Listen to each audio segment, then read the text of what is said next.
You can ring Doug's bell. Ring Doug's bell. Doug's bell. Ring Doug's bell. You can ring Doug's bell. Ring Doug's bell. Doug's bell. Ring Doug's bell. Welcome to the Doug Bellcast. And now, here is your host, the star of Ring My Bell, Doug Bell. Welcome. Brand new Doug Bellcast. Thanks for tuning in. Podcast has been blowing up. Everybody's been just over the moon, which is that's an expression I never understood. I used to hold bit on that. Over the moon. How come they don't why the moon and why go over it? I forget what the bit was. It was funny though. Matter of fact, I was doing the whole over the moon bit about if you could get to the moon, wouldn't you land on it and instead of going over it? And someone told me Billy Hicks was a fan of the bit, which I thought was cool. Billy Hicks is pretty good, but a lot of people would compare us. When I was young guy, young hungry dude. No, that's I love Billy Hicks in you, and some people said that he saw me and I influenced him even a little bit, which is cool. Just a couple of guys doing legendary stuff, and there's nothing wrong with that. But anyway, that's not what I'm trying to talk about. Let's get into it is funny though, you're talking about those guys from Texas. I remember when I was kind of young, in the business, hungry, just wild, crazy dude. The Sammy Kinnison came check me out, there was a real buzz about me, the hive was buzzing. And I'm doing a show, right? And someone said Sammy Kinnison's back there. So I was like, all right, cool. I could see he was in the back of the room, kind of standing against the door, the back door. So he's back there. I mean, he's probably I'm sure he's enjoying the show. But then I just start going crazy. I see him back there, right? And I can see that he's kind of in the shadows being quiet and stuff. So I tell the light guy, I'm put the light in the back. And the light hits him, and he's but then I just start going, just screaming, oh, just doing I'm screaming like Sammy does, it was just crazy because I figured that he would I was trying to get him to scream back at me. So we could have this crazy, it's those legendary things you see. If you're there, you're there. If not, you fucking missed it. So I was you fucking, I'm just I'm came off the stage. I start running through the crowd.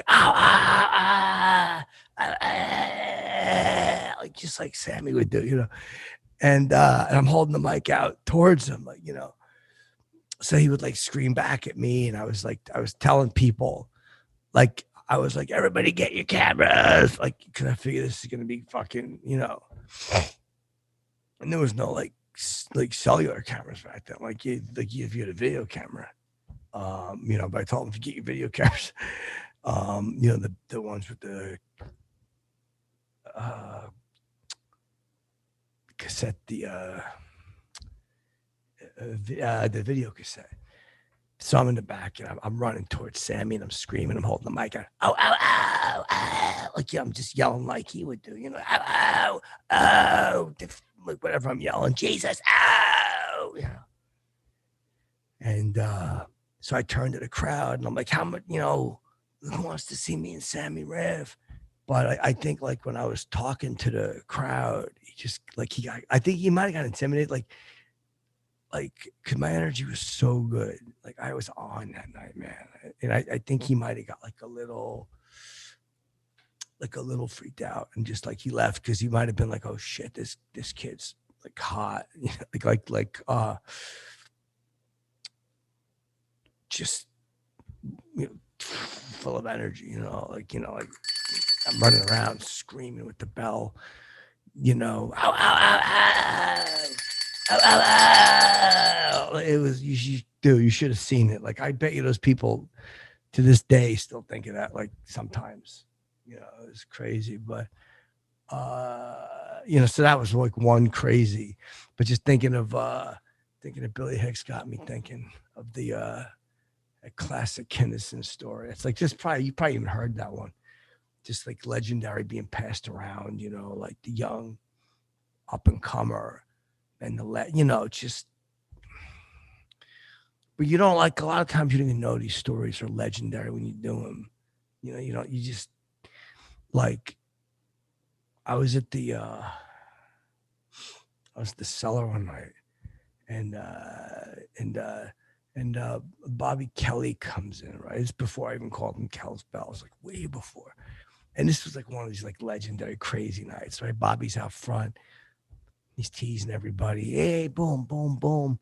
He's ripping on me a little bit. Doug, you suck. Fucking jokes stink. Everybody's kind of like laughing just to make him feel like. But I was like, all right, wait, just wait. So like he would hit me, right, and I would just be like, okay, I'm gonna hang back, just like, and this went on for probably like an hour and a half, hour and 45 minutes, and just keeps fucking hitting me. But then we're sitting there, right? He lights up a cigar. Lights up a big stogie. And I say something like, hey, you know what they say about guys who smoke cigars, right? Like, I don't think anybody heard it. So he got lucky, like that no one heard that. So he lights up his stogie and he's, puffing along on his stogie, right? And all of a sudden he drops it. He drops the stogie on the ground. And I go, like, don't move. I tell him, like, excuse me. I say, I go, dude, don't move. Stay there. My hand of God. I run into the cellar. I grab, they have chalk on the table. They've chalk like on the tables in the comedy store. That was my idea. Like one time I was up there and I see all this slate. And I said, what's I said, like, it's like eating on a blackboard. I did some kind of a joke like that, and they understand they've chalk. So I get a piece of the chalk off a table. I swear it's true. I run outside and I see the cigars on the ground. I take the chalk and I trace around the cigar with the chalk, like it's crazy, right? Like it's a body, like it's a body, and everybody's just standing there, like there's like 10 comics, and I stand up, and I had a couple of drinks, but I knew this was going to be good. So somebody was talking to this girl, and it might have been Godfrey's talking to this girl, right? And I go, you stop talking to that girl. And they looked, and I go, all right, now. And my hand of God, this is true. I do like a eulogy for this cigar. Here lies this cigar, I don't remember what I said about it, but meant to be, and now it's just a dead stogie. I forget what it was. It was probably a good 5 or 6 minute eulogy I did. But I mean, that's the type of stuff we would do there, I mean, you ask Bobby about that, I guarantee he'll crack up. I mean, he knows, like that. But that was the whole energy there, It was like I'm gonna keep telling you these crazy stories, all true too. I mean, it's like, check picture. Like I run out to a piece of chalk, and I'm just like, shh. Like it was a body, like the cigar fell out of a plane or something, and I'm just like, it's funny, right? It's good. Like that's the type of stuff that you can't forget. because it's just good stuff. Bobby, you'll probably remember that if you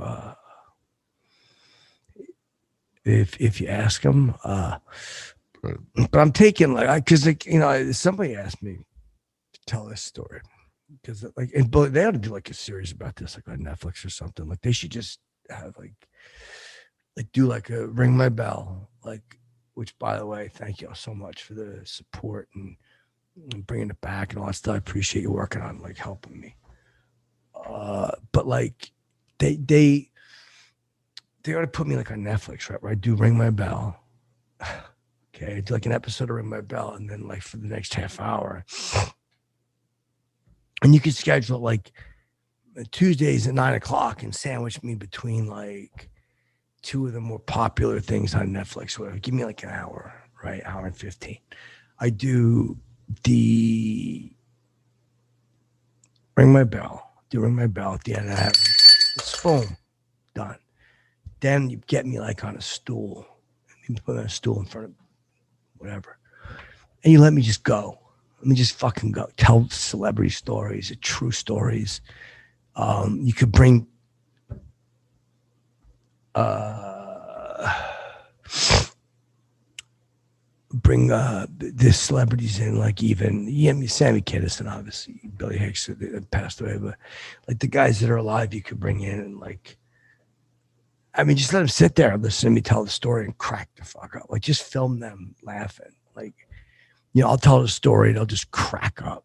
And, do you remember that? Like Bobby Kelly would be busting, like he would die, fall on the floor laughing. Like he wouldn't even be able to talk, You try to ask Bobby a question, and he'd forget. He wouldn't, But that cigar story, and then like I would even like in the show, in the Netflix show, I would, because when I went in there, like I told him, don't move, nobody. So I come out a piece of chalk and Bobby, how you doing, Bell? He knows I'm crazy. He's like, Bell, how you doing, Bell? I says, I watch this.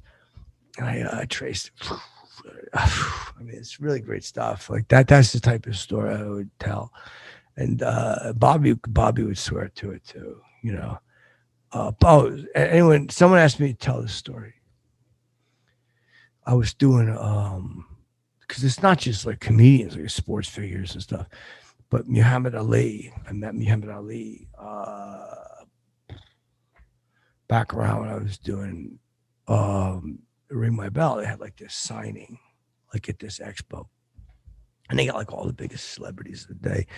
Myself, Muhammad Ali, like just some others, and like I don't think they didn't promote it right. They just didn't, because like I was signing and taking pictures, but I think that they didn't.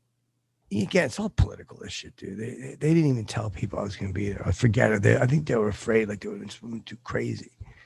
By the way, CW is going to 7 nights a week. You're welcome. It's because of this whole campaign we're doing.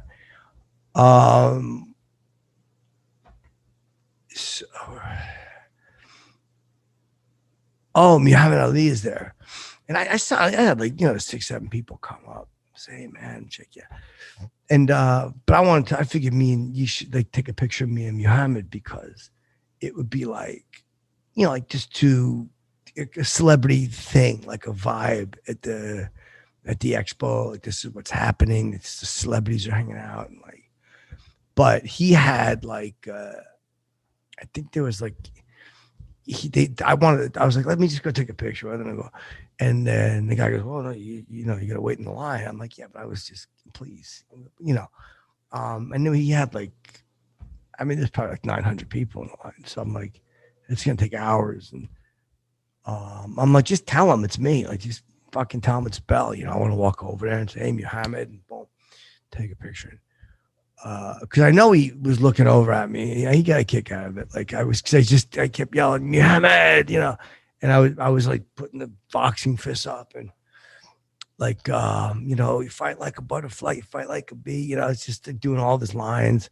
Ooh, you know, I sounded like him. I used to do Ali I would do like a funny bit about like what if Ali fought Ali Nicholson was a funny one. Like, people would yell for like, you know, um, I'm not gonna